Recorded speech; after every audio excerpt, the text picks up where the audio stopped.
This past weekend, I had the opportunity to vent at my biggest event ever, the Oddities and Curiosities Expo in Atlanta. I prepped for weeks for the show, making hundreds of prints and sculptures and jewelry and stickers and so much more. My studio and my house in general were a disaster, but somehow we managed to cram all my inventory and displays into my partner Shane's car, and we headed out for setup on Friday afternoon. The expo took place in the same convention center that Dragon Con hosts their vendors in every year, and we've been going to that for years, so it was pretty surreal to be behind the scenes this time.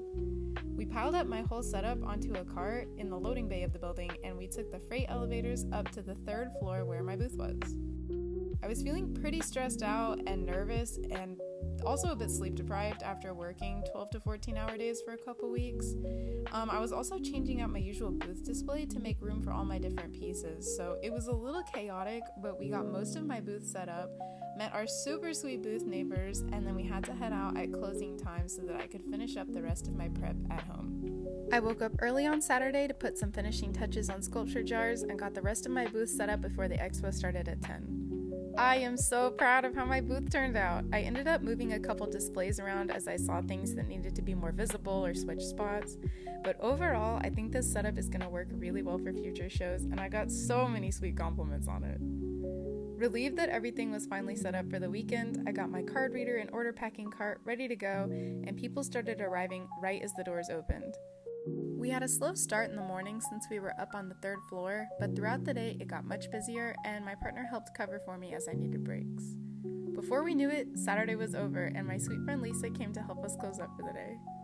We went to grab some food and stopped by the thrift store to restock on a few more frames, and then I woke up bright and early to finish up some jewelry and get ready for Sunday. It was really windy and had stormed pretty badly all night, so with the gloomy weather, it was a much slower start and took a couple hours for people to start arriving on day 2.